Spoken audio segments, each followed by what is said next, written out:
Are you an entrepreneur, small business owner, or consultant looking to boost your authority, influence, and impact? The Author Switch podcast with best-selling, award-winning author Carma Spence is your answer. Tune in for actionable advice, powerful strategies, and engaging interviews to turn on your author switch and take your business to the next dimension. The Author Switch. Hello, and welcome to the Author Switch podcast, episode number 35. Now, today we're going to be talking about the whisper of doubt that gets into our head and makes us think that we don't belong where we are. Now, here's just some little factoids about imposter syndrome. Women are more likely to experience imposter syndrome than men. And about 70% of adults may experience imposter syndrome at least once in their lifetime. And 25 to 30% of high achievers may suffer from imposter syndrome. That's why I'm talking about this today, because what I've found in my experience hanging out with authors is that authors are a population of people who often feel like, who am I to write this book? So I want to get to that right quick. But before I go into today's topic, which again is quieting the whisper of doubt, conquering imposter syndrome, and unleashing your inner author, first I would like to just introduce myself, just so that in case you are new to my world, you have an idea of who I am and why I'm talking about this. I've been an author for 16 years, and I've been in marketing and PR for 30 years. I even earned a master's degree in journalism from what U.S. News and World Report named the #1 graduate program in public relations. And to add on to that, I'm certified in author marketing. Now, you'd think with all that experience, I would be so confident that I can do what I do, which is basically Sherpa people through the author's journey. And now I do. However, I've been able to do what I do now for at least 10 years, but I only started it about 1.5 to 2 years ago. Why? Because of that quiet whisper of doubt. Who am I to help people with their author's journey? Well, I finally came to the conclusion, why not me? I went through enough programs and realized that they weren't offering things that I wanted to have in them, so why not fill in the gaps for other authors that I was experiencing? Well, this is very common in authors and in the general population. Now, Pauline Clance and Suzanne Imes, who are American psychologists, said back in 1978 that imposter syndrome was the phoniness in people who believe that they are not intelligent, capable, or creative despite evidence of high achievement. And while these people are highly motivated to achieve, they also live in fear of being found out and exposed as frauds. Can you relate? If you are a high achiever, if you are smart and know your stuff, very likely that at some point you will totally be able to relate to that. You'll think, who am I? Well, today I'm going to help you do two things. One, I'm going to help you realize whether or not imposter syndrome is rearing its little ugly head on your shoulder and whispering into your ear. And I'm going to give you some actionable tips that you can take to knock that little bugger off your shoulder and into the dumpster. Sound like a plan? Well, let's go. Now, there are a plethora of symptoms that can manifest when you have imposter syndrome. For example, the obvious one, self-doubt. You doubt that you're able to do what it is that you are able to do. You have a sense of incompetence, like you're not good enough or you don't have enough skills yet. You may frequently find yourself comparing yourself to others, like, oh, that person over there, they know this better than I do. And honestly, they may know some things better than you, but you know something better than they do. That's almost always the case. You may have low self-esteem or a low sense of self-worth. You may experience fear and anxiety, especially regarding an achievement-related task. You may feel immobilized in your ability to move forward and do stuff that you were born to do. You may get stressed and burned out more easily. You may underperform. You may also find it hard to accept praise or compliments, and you may even argue why that praise isn't deserved. You may find yourself having an inability to enjoy your accomplishments. I don't know about you, but that's me. I've had that many times.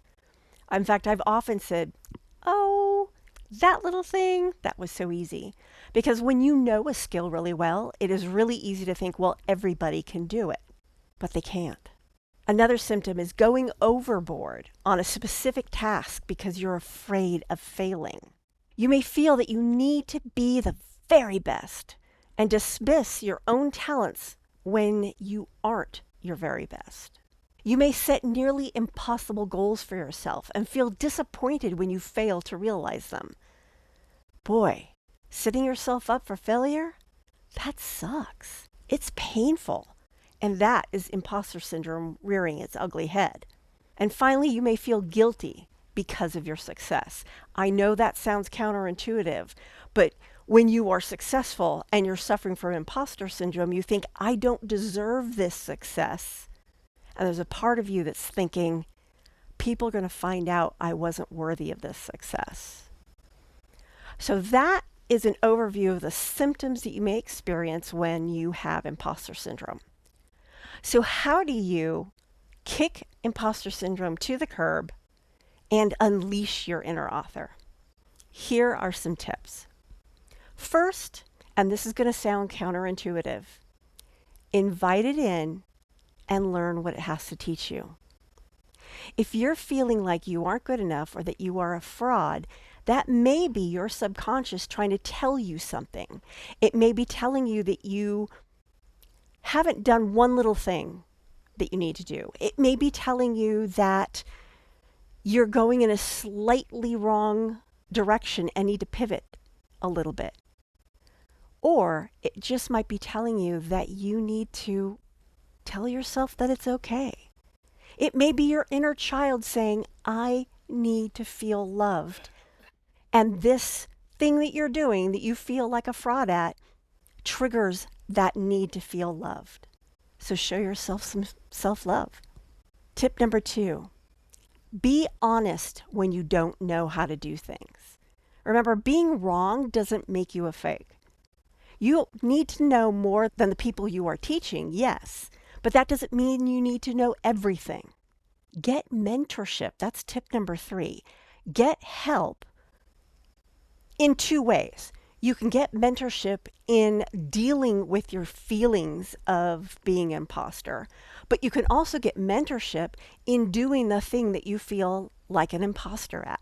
Your mentor is going to help you be better in that, and they should be encouraging you and helping you realize that imposter syndrome is false. Tip number 4, channel your energy into learning. If you're feeling like you don't know enough in a specific area, then learn more. Nothing's going to stop you from continuing to do what you're doing, but you can always get better.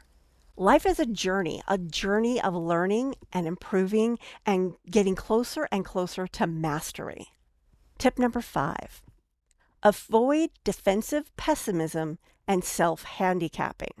This is something that often happens when you have imposter syndrome. You say, oh, I'm not that good, because you're defending yourself against success. And you may give yourself rules or goals that you can't possibly meet or follow. In other words, you're self-handicapping. Don't do that. Tip number 6, accept that you have some role in your success. Yes, you are in charge of whether you do well. You're also in charge if you don't do so well, some of the time. On both cases, do the best you can and always try to improve. If you're always doing the best you can and always trying to improve, imposter syndrome plays no role in that. Because imposter syndrome says you can't do anything. But if you're making an effort, you are doing something. Tip number 7, focus on providing value.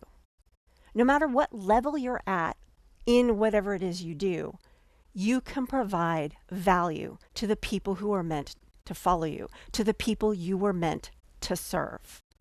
So if you focus on the value that you are providing those you serve rather than on yourself, imposter syndrome is less likely to get a hold.